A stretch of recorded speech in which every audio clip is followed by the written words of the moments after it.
Ya, señor.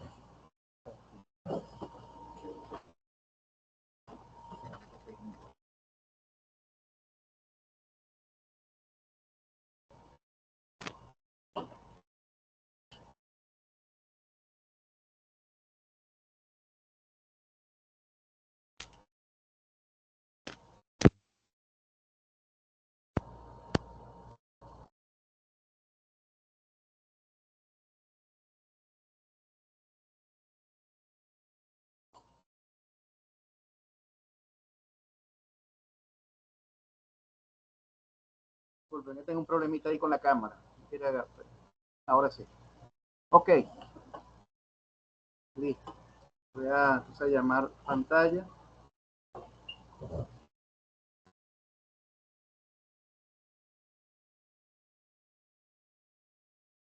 Grabación. Pausa.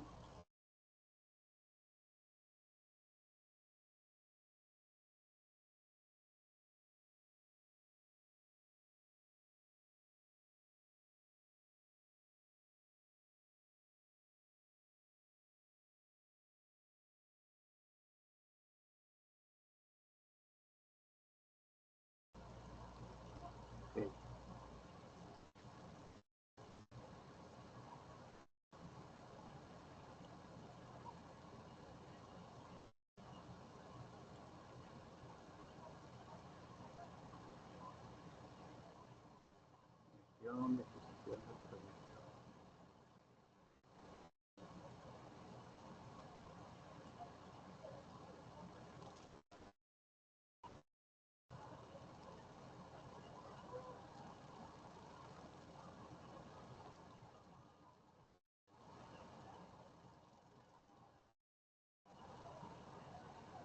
Ya, un poquito lenta la máquina.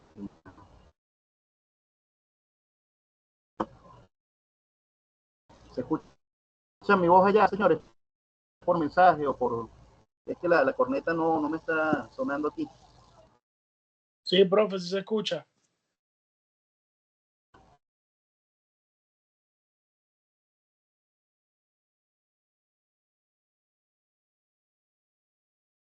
¿Tú me escuchas, Brian?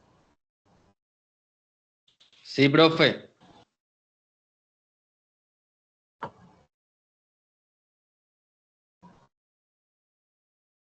Hola.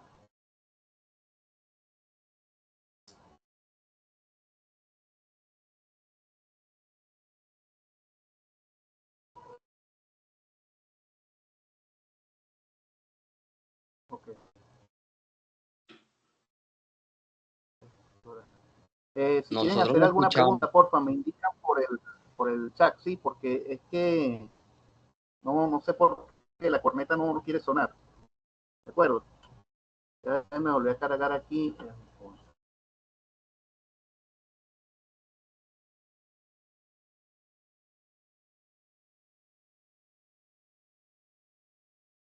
Dando que esto abra.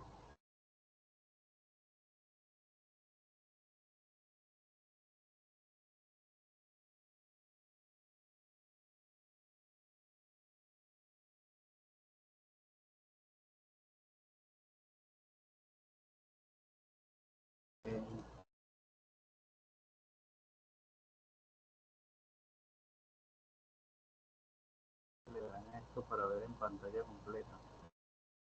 Fuente de ver el código, fuente de...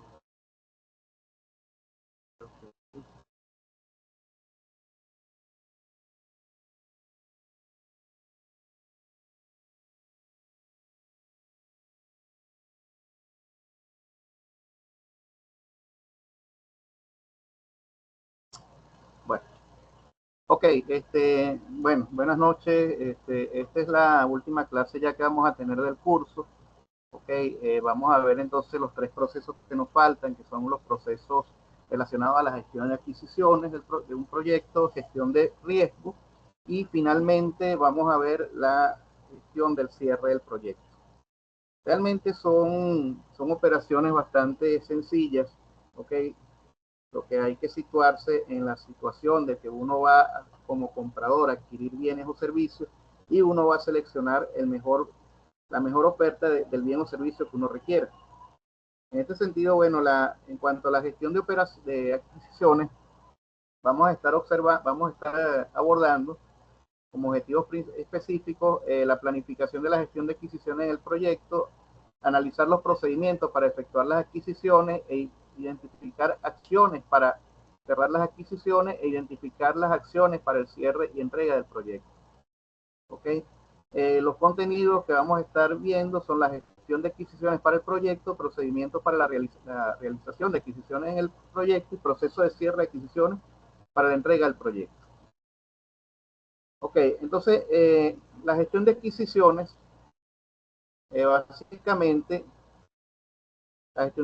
básicamente, podemos definirlo, ¿verdad? Como el proceso de obtener bienes o servicios, como les decía al principio, necesarios para llevar a cabo ese proyecto de manera exitosa, lo cual implica entonces identificar, adquirir y gestionar los recursos externos de manera eficiente y efectiva. ¿Qué quiere decir esto? Que lo primero que yo debo conocer entonces, cuando voy a hacer un programa de adquisiciones, son las necesidades del proyecto, lógicamente. En función de esas necesidades, yo tengo que establecer un plan de compras donde debo priorizar las principales necesidades que el proyecto tiene. Por ejemplo, si yo voy a construir un edificio, ¿verdad?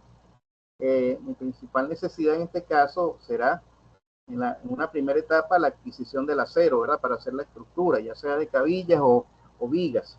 No debo preocuparme al inicio de la construcción por comprar las puertas de madera, ¿ok? Porque ciertamente van a ser unas adquisiciones, pero eso va a tener un momento específico dentro del desarrollo del proyecto. Entonces, básicamente, ¿qué es lo que uno hace o cuáles son los puntos claves para uno establecer entonces una gestión de adquisiciones? Bueno, la planificación de las compras, ¿ok? Lo que les vengo comentando, establecer cómo va a ser el cronograma de compras de acuerdo a la prioridad que tienen esos elementos en cuanto a bienes y servicios que el proyecto requiere y la disposición de los recursos, ¿verdad? Que van a estar presentes en ese proyecto. ¿Okay? Porque recuerden también que los proyectos, ellos trabajan en función de recursos tanto físicos como financieros, pero no estamos trabajando con recursos ilimitados. Siempre los proyectos van a trabajar con un recurso limitado, el cual ustedes tienen que gestionar y administrar. ¿Sí? Entonces, ya me tomaré una asistencia a esto, voy a mandar la foto.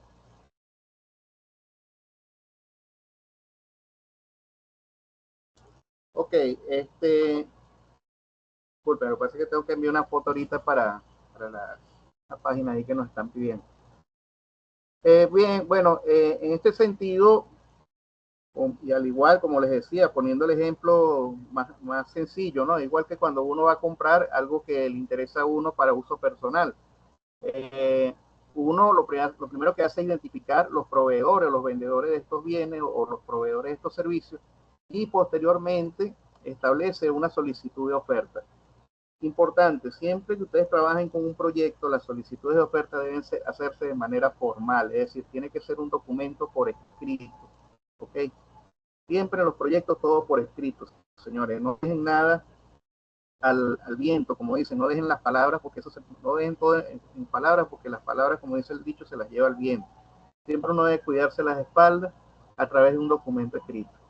Entonces, una vez que lógicamente se analiza la oferta, se hace la selección del proveedor, ¿ok?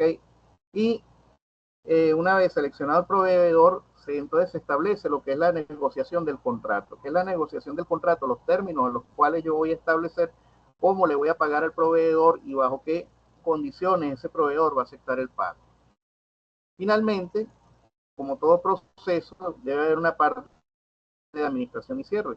¿Qué es la parte de administración y cierre? Bueno, todos los procedimientos que yo hago desde el punto de vista administrativo, es decir, todos los documentos que yo debo conformar para generar lo que sería el cierre de la negociación, es decir, de la negociación.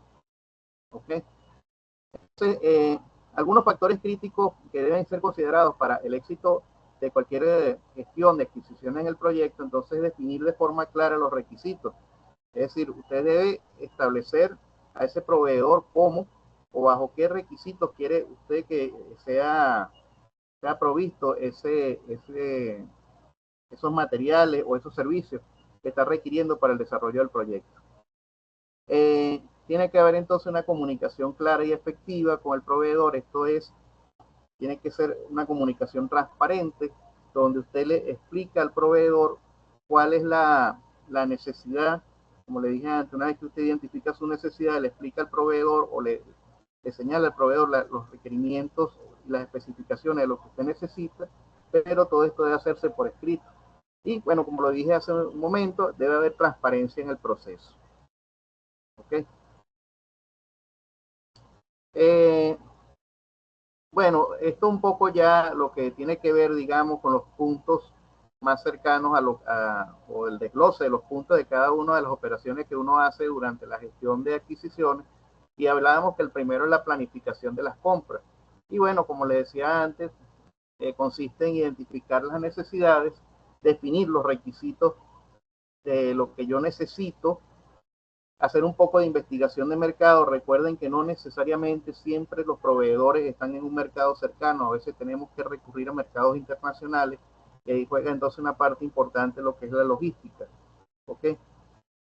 Y por supuesto, esto debe estar en el marco de lo que es un presupuesto y una planificación temporal, porque es un proyecto de condiciones finitas. ¿Sí? Entonces, el presupuesto, recuerden que no es más que un documento que yo elaboro para poder llevar control a dónde va el dinero y de dónde sale el dinero.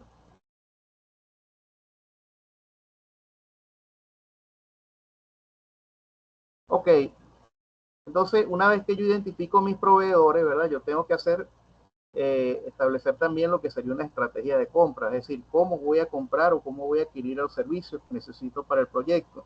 Los voy a pagar al contado, los voy a pagar a crédito. Si es a crédito, los voy a pagar en un plazo de 3 meses, 4 meses, 6 meses. Tengo capacidad de negociación de deuda.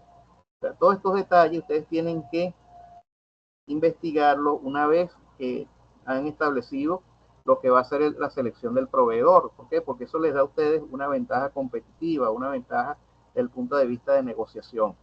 Recuerden que una de las cosas que les va a dar a ustedes cuando hablamos de ventajas de negociación, estamos hablando de toda la información que ustedes pueden manejar previo tanto del producto, el servicio, como incluso del proveedor. Esto es lo que en el campo militar se llamaría hacerle inteligencia al enemigo. ¿Okay? Pero en el campo civil, en el área comercial, es eso, hacerle un poco de inteligencia al competidor o a los proveedores de manera que ustedes puedan tener un poco de capacidad de negociación ante el proveedor. ¿Okay? Y eso les permite a ustedes también eh,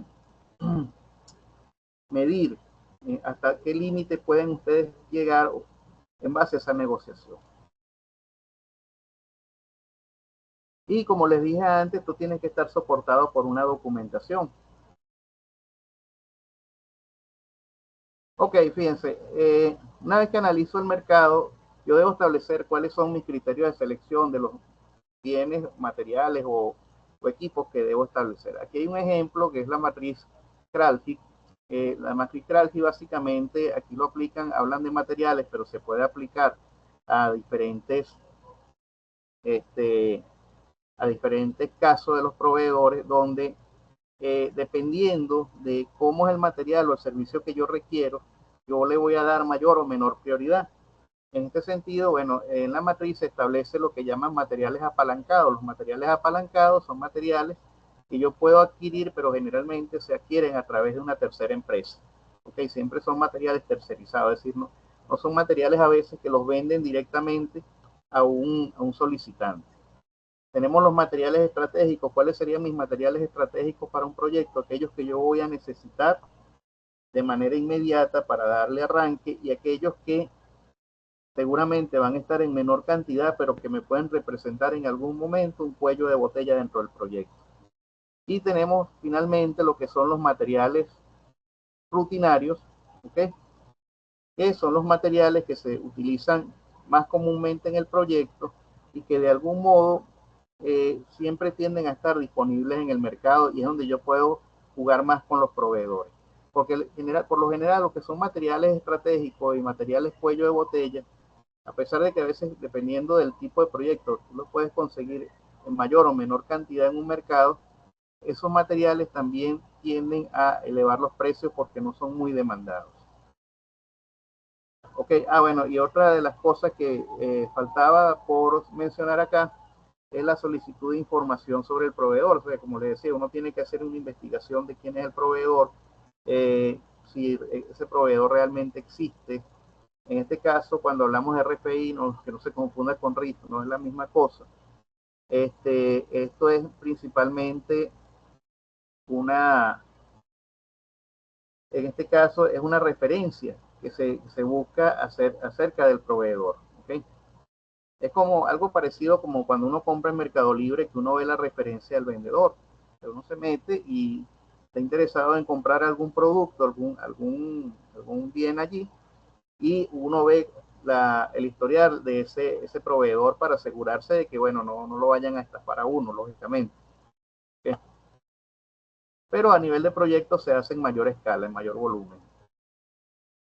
Entonces, bueno, fíjense, algunos aspectos clave en la identificación y selección de proveedor que también podemos mencionar.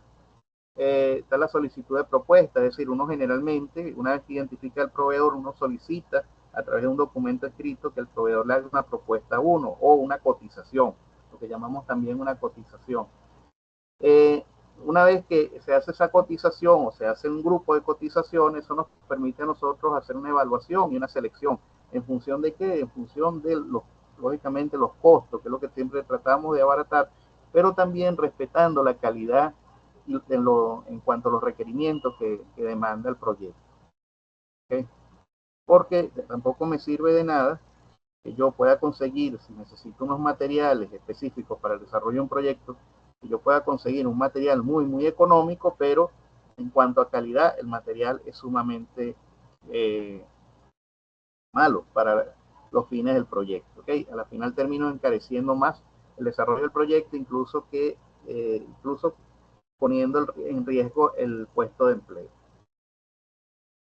Y bueno, una vez que ya se establece esto, se selecciona el proveedor, entonces se hace lo que llamamos una negociación contractual, es decir, se firma un contrato en donde están establecidos los términos de cómo se espera que el proveedor cumpla con las especificaciones del producto que se le está solicitando y los tiempos de entrega de esas especificaciones, que es lo que vamos a llamar un entregable en el proyecto. ¿Ok? Y bueno, fíjate, una de las cosas que también se maneja mucho acá es lo que llamamos la flexibilidad. La flexibilidad es ese margen de tiempo que le deja el proveedor, en este caso, al comprador, a fin de que pueda ir ajustando tanto los requerimientos del proyecto como la meta del mismo. ¿Okay? Porque a veces hay muchos proyectos donde se hace una programación desde el punto de vista teórico, pero cuando el proyecto comienza a andar, nos damos cuenta de que posiblemente hay que hacer un ajuste en las cantidades que se necesitaban inicialmente para el desarrollo del mismo. En ese sentido, bueno, se habla de la flexibilidad. También hablamos de flexibilidad cuando nos referimos, en este caso, a las condiciones de pago que tenemos ante el proveedor. Nosotros también podemos negociar dentro de lo que son los aspectos contractuales cuáles van a ser esas condiciones de pago. Si va a ser un pago en cuotas, si va a ser un pago único, si se van a hacer pagos, si es por cuotas, si es mensual, bimensual, trimestral, ese tipo de situaciones. ¿Ok? Entonces, fíjate, ahí es donde nombramos lo que llamamos la negociación equitativa. La negociación debe ser equitativa y buscar un acuerdo en el que ambas partes se sientan satisfechas. ¿Okay? No es que entonces yo voy a complacer todos los caprichos y los gustos del proveedor y entonces yo voy a quedar, como dicen coloquialmente, ahorcado con los costos. ¿Por qué? Porque el proveedor me está exigiendo y allí es donde cobra gran importancia y gran relevancia lo que es el estudio de mercado de los proveedores, porque eso me permite a mí entonces maniobrar, ¿ok? Entonces, establecer ante un proveedor un argumento bastante válido que le obligue a él a bajarme los costos. Sin embargo, todo esto también va a generar lo que llamamos un riesgo, ¿ok? Es lo que vamos a ver a continuación. ¿Qué va a ser el riesgo? El riesgo durante la negociación del contrato va a ser todo aquel factor que positiva o negativamente pueda afectar el contrato. Los riesgos no solamente se estudian de manera negativa, también hay riesgos positivos en los cuales yo puedo incluso generar cierta ventaja de negociación dentro del contrato, tomando una dirección que de repente no era la que estaba inicialmente prevista en la planificación. Y por supuesto, lo otro que debe llevarse a cabo, ¿verdad? Como norma de mejora continua, es el seguimiento, cumplimiento y control de las actividades programadas. Okay, de manera de ver si ese ahorro en costos que nosotros hemos generado a través del proceso de negociación y en la gestión de adquisiciones se justifica a través de, de los avances que el proyecto debe presentar, que deberían ser mucho más significativos a lo que estaba programado. Finalmente, otro de los elementos que nosotros tenemos que considerar en el momento de lo que es la gestión de adquisiciones es el seguimiento de las entregas. O sea, una vez que nosotros generamos el entregable en este caso es el producto que nosotros desarrollamos a través del proyecto, ya sea un bien que pueda ser portable, puede ser una infraestructura, en este caso un edificio, un vehículo, nosotros debemos hacer seguimiento de cuáles son las condiciones de entrega de ese producto, ¿okay? Chequeando así la satisfacción del cliente en este caso. Recuerden que todo lo que nosotros hacemos a la final es para satisfacer las necesidades de un cliente. Y lógicamente debe señalarse allí una gestión de pago, es decir, debe establecerse la vía de pago, o sea, me vas a pagar en efectivo, tarjeta, transferencia, eso debe quedar claro, la manera como el proyecto entonces se va a alimentar del recurso financiero con el cliente.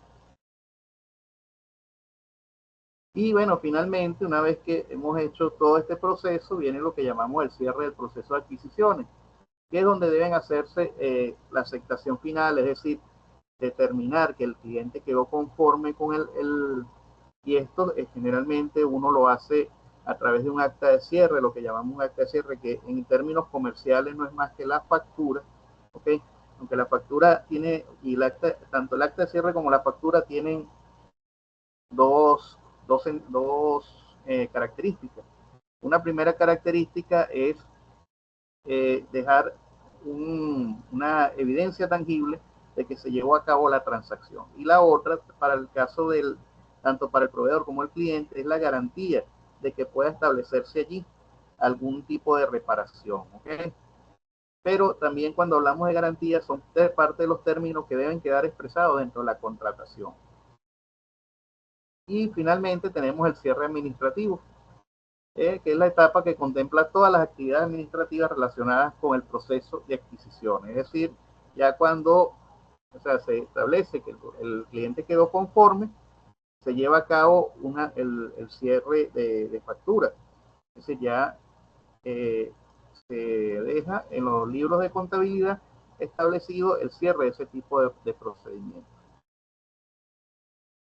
Finalmente, se lleva a cabo una evaluación de procesos. Esto recuerden que la idea de evaluar los procesos es también identificar dónde generalmente se pudieron haber presentado cuellos de botella, limitantes, pero también utilizar eso como insumo o herramienta para generar una mejora en los procesos.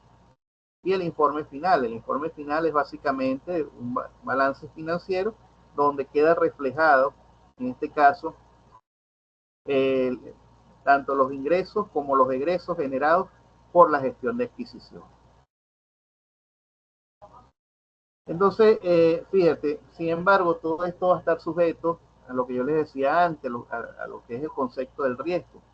Ahora, en este sentido, nosotros vamos a abordar la siguiente unidad, donde vamos a hablar entre los contenidos de lo que es la gestión del riesgo del proyecto, estrategias para la identificación de los riesgos asociados al proyecto, análisis cualitativo de riesgo del proyecto, los análisis cuantitativos y la propuesta de posibles riesgos en el proyecto. Entonces podemos comenzar por definir que la gestión de riesgo de un proyecto es un proceso sistemático, es decir, se lleva por etapas, ¿ok? Y consiste en identificar, analizar y evaluar y responder a los riesgos que pueden afectar el logro de los objetivos del proyecto. ¿Okay? Por ejemplo, en un proyecto vamos a encontrar riesgos técnicos, riesgos financieros, riesgos físicos, riesgos tecnológicos, ¿okay? Bueno, que vienen siendo los técnicos también, riesgos políticos, ¿okay? Riesgo social. Entonces, fíjate, su objetivo principal es minimizar la probabilidad de eventos negativos que puedan impactar el proyecto y reducir su impacto en caso de que estos ocurran. ¿Okay? Entonces, para esto, lo primero que tenemos nosotros que hacer es identificar el riesgo. Es decir, la identificación del riesgo consiste en identificar todos los posibles eventos que podrían afectar el proyecto tanto positiva como negativamente. Era lo que yo les comentaba ahora. No necesariamente el riesgo tiene que representar algo negativo, también puede representar una oportunidad de mejorar los procesos dentro del proyecto. En este sentido, bueno, se deben llevar a cabo algunas etapas, como es el análisis de riesgo, donde se evalúa la probabilidad de que ese riesgo ocurra, la evaluación del riesgo, donde se priorizan los riesgos dependiendo de la probabilidad de ocurrencia del mismo, y cómo yo respondo ante el riesgo una vez que este se ha consolidado su efecto.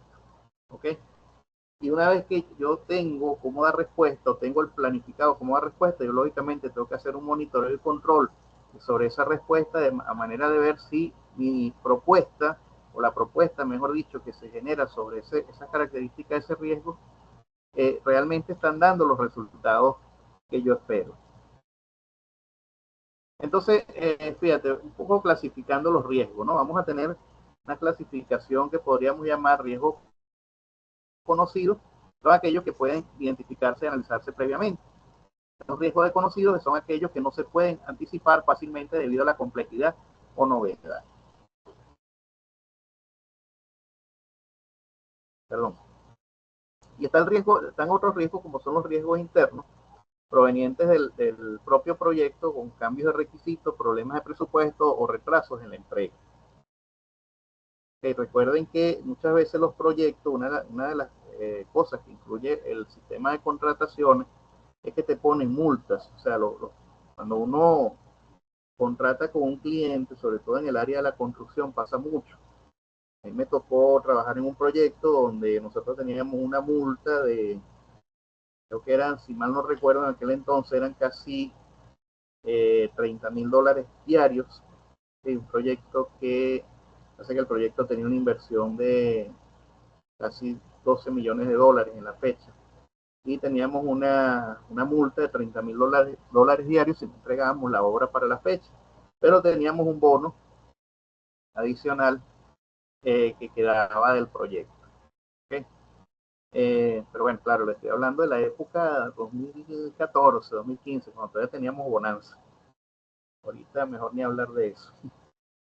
Entonces, tenemos el riesgo, eran los riesgos internos, ¿no? Que teníamos en ese momento. Y tenemos los riesgos externos, que son los riesgos que provienen del entorno donde se desarrolla el proyecto. En este caso tenemos riesgo legislativo, todo lo relacionado a la parte legal, ¿verdad? Las leyes, condiciones climáticas adversas o problemas con los proveedores. Pero también tenemos los riesgos positivos, que es lo que yo les comentaba hace un rato, que son las oportunidades. Aunque son menos comunes, también es importante identificar eventos que puedan tener un impacto positivo en el proyecto, como la disponibilidad de nuevas tecnologías. ¿Okay?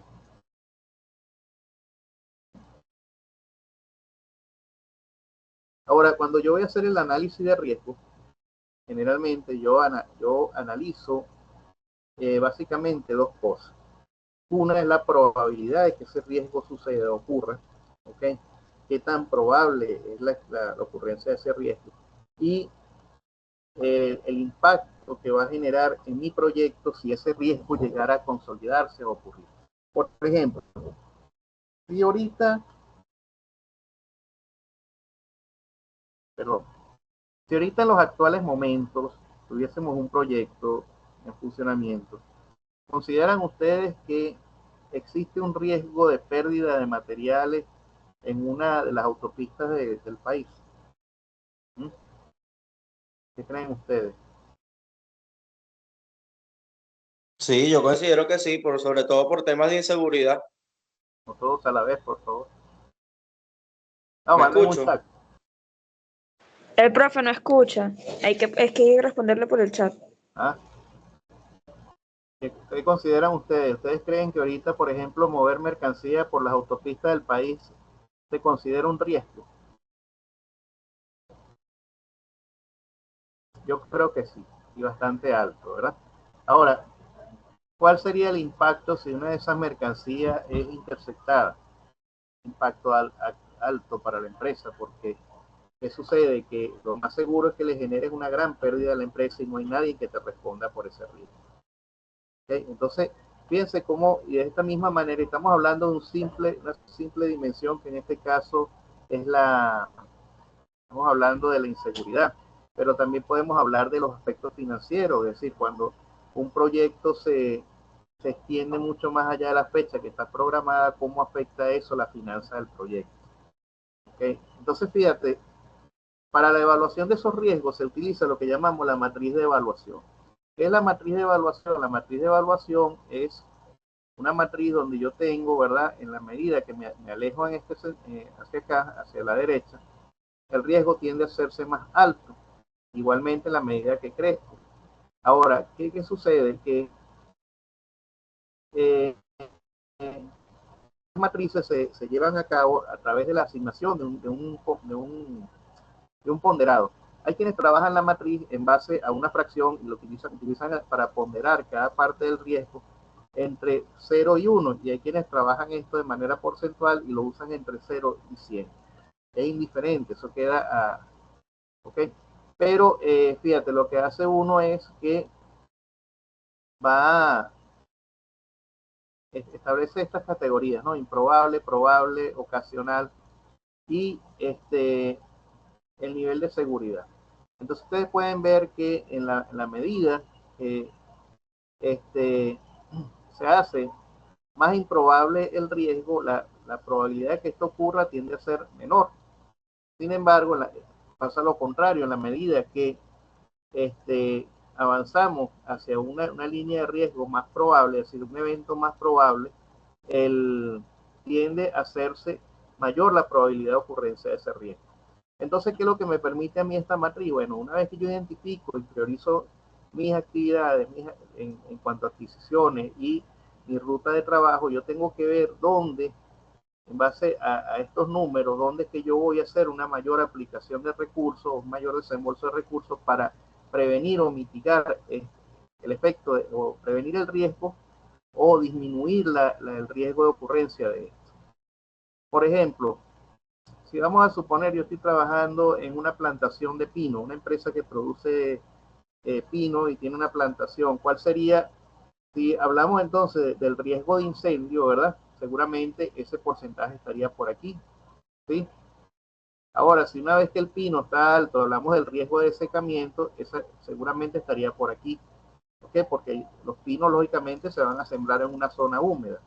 Entonces, lo que sí existiría es un mayor riesgo de incendio, seguramente. ¿Se entiende esto? Es la matriz de riesgo.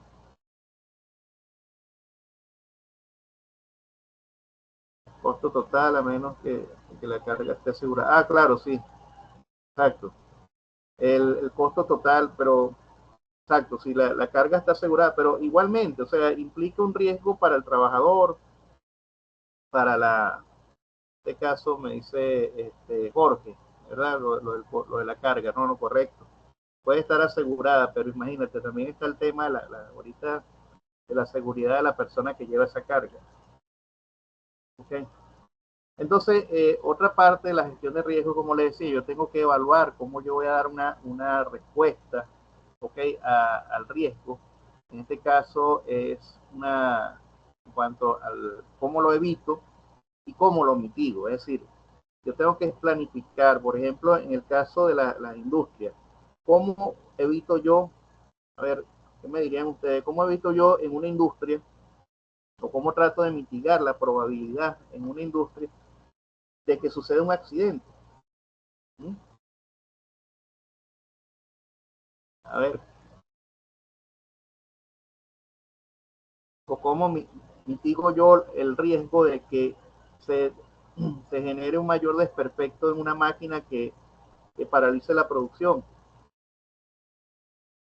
O sea, en el caso del accidente, lógicamente yo tengo fomentando una cultura ok, exacto, yo tengo que comenzar por educar a la persona, ¿verdad? Como lo dicen ustedes allí, muy bien, fomentar la cultura, siguiendo la normativa de seguridad y realizar los planes de mantenimiento, correcto. ¿Ok? Estas son estrategias, lo que ustedes están nombrando, no son más entonces que estrategias que uno utiliza para disminuir en este caso la probabilidad de riesgo de ocurrencia de un evento que pueda afectar la producción. ¿Sí? Y fíjense que ustedes, o sea, ¿por qué hago esta pregunta? Porque yo sé que ustedes tienen un conocimiento ya de esto. Realmente lo que yo estoy es refrescando un poco de la óptica de lo que es la gestión de proyectos, lo que significa un riesgo. Pero ustedes, lo que están trabajando ahorita, todos sus proyectos van orientados a disminuir o a mitigar la ocurrencia de un riesgo, de un evento o fenómeno mayor que pueda terminar colapsando, si se quiere, los diferentes procesos en los que están involucrados. Entonces, fíjate, otra de las estrategias que se utilizan es la de transferir el riesgo. ¿Ok? Esto no es que le paso la pelota a otro, ojo, no es así. Cuando yo hablo de transferencia de riesgo, estamos hablando de la... Eh, o sea, generalmente uno utiliza un proveedor externo, ¿ok? Que le, que le permita a uno obtener las condiciones necesarias para disminuir ese riesgo. ¿Por qué? Porque recuerden que muchos procesos, señores, son procesos especializados y nosotros somos una parte de ese equipo de trabajo, pero no la sabemos toda más una. Entonces, siempre es necesario, ¿ok? Contratar un servicio, mejor dicho, profesional especializado que haga esa parte del trabajo. ¿Qué es lo que estamos haciendo allí en ese momento? Transfiriendo el riesgo, pero de manera sana.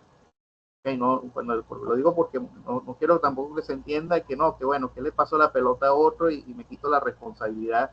No se trata de eso, porque también recuerde que uno al seleccionar el proveedor en las adquisiciones, uno está asumiendo también una responsabilidad allí. Pero parte de lo que hablábamos de seleccionar los proveedores y hacer un estudio de mercado para su selección tiene que ver mucho también con la transferencia de riesgos del proceso.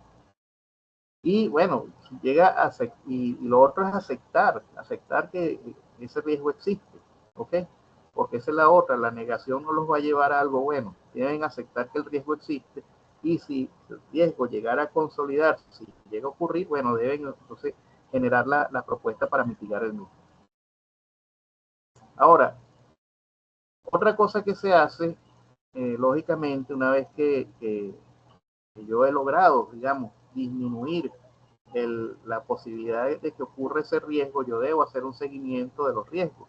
En este caso es lo que rutinariamente uno hace en las empresas o hace en la industria, que es cuando, por ejemplo, si está trabajando en seguridad industrial, bueno, uno chequea que el trabajador tenga los implementos de seguridad, que esté cumpliendo con la normativa de tránsito, ok, ¿por qué? Porque son generalmente mecanismos que se establecen para yo poder disminuir, como lo dije antes, el riesgo de ocurrencia de un accidente. Igualmente, en el caso de un proyecto, cuando estamos gestionando un proyecto, el ya yo establecer todas esas fases que hemos venido viendo y generar de algún modo un tipo de control sobre esas fases, me permite a mí también disminuir los riesgos de existencia de algún desfalco o de algún desvío o que me desvíe tenga una desviación demasiado alta de la meta del proyecto. ¿Okay? Y bueno, fíjense, yo tengo que tener mis indicadores. Unos indicadores son aquellos elementos que me permiten a mí evaluar si lo que yo estoy generando como propuestas para disminuir o mitigar los riesgos son válidos, ¿ok? Que son los llamados KPI. Entonces, algunos ejemplos de indicadores, tenemos los costos adicionales incurridos en el proyecto o el cambio de mercado, por ejemplo. Recuerden que cuando uno hace los presupuestos de un proyecto, uno debe establecer lo que llamamos un margen de seguridad en cuanto al uso del presupuesto. Por lo general, uno establece un 10% como margen de seguridad. Ahora, ¿cuál sería mi indicador de riesgo? Ese 10%. O sea, yo no me puedo pasar de ahí. Si ya yo me pasé del presupuesto del proyecto, tengo que usar el presupuesto de emergencia, que es lo que se le llama, o es como se le llama, mejor dicho. Tengo que usar el presupuesto de emergencia. Oye, ya estar ahí cerca de ese 10%, mira, ya eso es un indicador de que estoy en alto riesgo de perder el control del proyecto.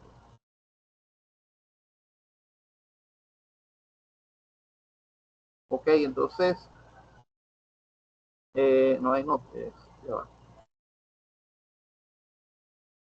Ok, como, no sé qué le pasó ahí.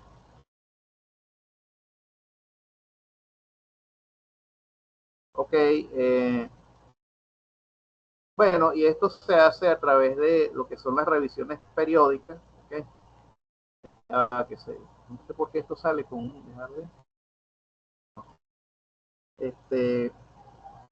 ¿ven bien allí ustedes? Es que a mí se me puso como un poco opaca aquí la pantalla. ¿Ah?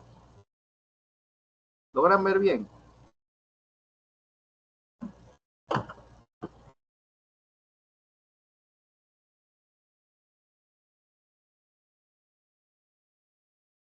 Ok.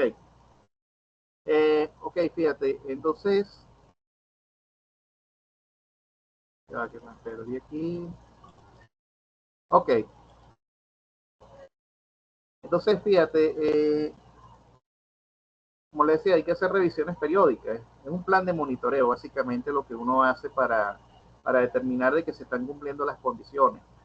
Por ejemplo, en la industria alimentaria, señores, a ustedes les toca trabajar en un tipo uno de los mayores riesgos de la industria alimentaria son los procesos de contaminación cruzada.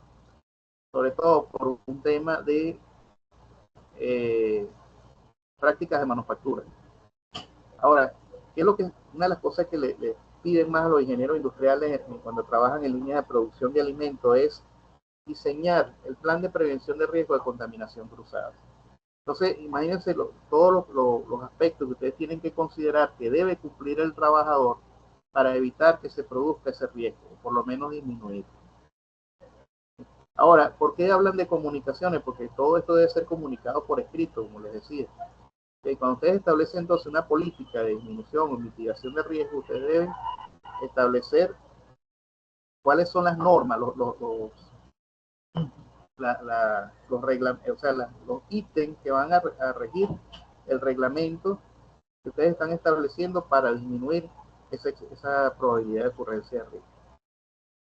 Y bueno, una vez que se analiza todo esto, ya lo que queda es por desarrollar lo que llamamos la gestión de cierre del proyecto. ¿Qué es la gestión de cierre del proyecto? Es la forma como nosotros vamos a cerrar administrativamente un proyecto o, en los casos más lamentables, cómo debe cerrarse una empresa. ¿Okay?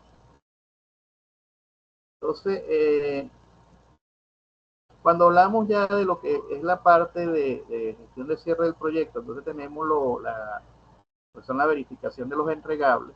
Como les decía al principio, nosotros debemos generar un mecanismo o una política de cómo deben ser entregados, en nuestro caso, los diferentes productos o servicios, deben ser puestos a la disposición del cliente, los servicios, en caso que sean servicios, generados por la empresa. ¿Por qué? Porque nosotros debemos establecer unos estándares de calidad, pero esos estándares de calidad deben estar apoyados sobre unos indicadores que me permitan a mí verificar si el entregable es o no es acto para el cumplimiento de lo que quedó pautado en la negociación.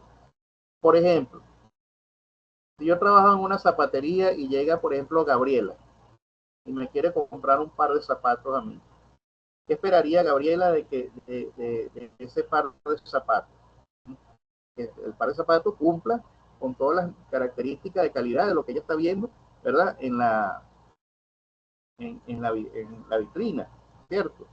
Porque esa es la primera muestra de calidad que yo le estoy enseñando a ella como cliente. Pero, o sea, será que si yo llego y, por ejemplo, Gabriela quiere comprarse unas sandalias y yo le llevo entonces una sandalia con una de las tiras que usan para la ajuste rota, ¿será que ella va a quedar conforme con eso como cliente? ¿Mm? No, ¿verdad? ¿Por qué? Porque no estoy cumpliendo con las características del entregable. Entonces eso no es más que un simple ejemplo. Ahora, imagínense en este caso, ustedes tienen que entregar, porque ese puede ser el mismo caso para ustedes en un futuro si trabajan en una empresa que confeccione calzado. ¿Por qué no? Imagínense que ustedes, ese mismo caso, reproduzcanlo por 10, por 20, por 30. Imagínense lo que está pasando allí, ¿no? Entonces, lógicamente, a veces eso responde también, ya ha pasado en muchos casos, muchas oportunidades, pero eso responde a que no existe un plan de verificación de los entregables, es decir, no existe, a veces no hay un control al final de la línea. Y bueno, eso repercute en lo que acabamos de hablar, la aceptación del cliente. Ahora, cuando todo está bien, debe hacerse lo que llamamos el cierre administrativo, que lo nombraba yo hace rato. ¿Qué es el cierre administrativo? El desarrollo de un documento donde yo establezco que tanto el cliente, la conformidad del cliente como mi conformidad como proveedor en este caso del pago recibido por el cliente. Finalmente, los proyectos deben establecerse una evaluación final del proyecto, es decir, nosotros debemos, si estamos trabajando en función de un cronograma, que es lo que generalmente uno hace, ustedes deben establecer que si el proyecto cumplió con todos los requerimientos. O sea, el ejemplo más palpable que les puedo poner ahorita, ¿consideran ustedes que sus proyectos cumplieron con los requerimientos al final, como entregables, ante el jurado? Era el cliente de ustedes.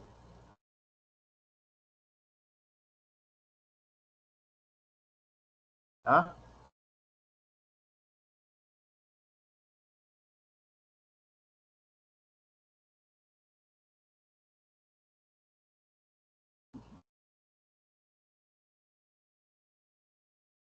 Ok, nuevo control de calidad, sí, un poquito, ¿verdad? O sea, preguntaba para hacer una pequeña aplicación de ese concepto, que fíjate, hablan de la evaluación del proyecto. El proyecto de ustedes fue un entregable, ¿verdad? Fue el entregable, en este caso su cliente era el jurado.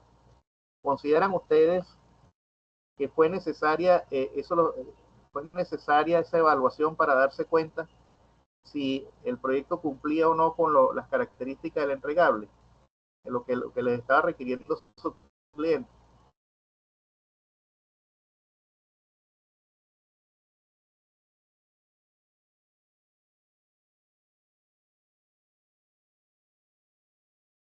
Ok, bueno, fíjate, a la final ahí hubo una retroalimentación que fue necesario porque nos dimos cuenta de las debilidades exactamente.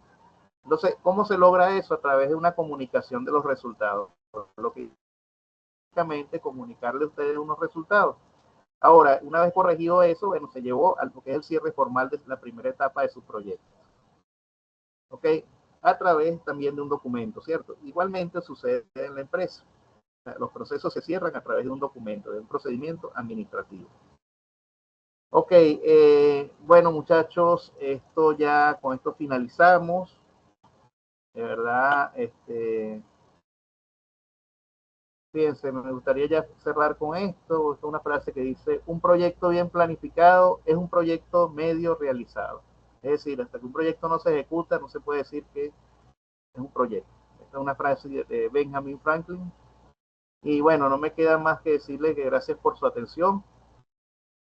la evaluación del correspondiente a este último 20% ya se encuentra en Saya, al igual que este material. Ok. Y bueno, gracias por la asistencia el día de hoy. ¿Sí? Y bueno, mis felicitaciones a todos los que presentaron su proyecto. Estamos ya más cerca de ser oficialmente colegas. Bueno, chao, buenas noches.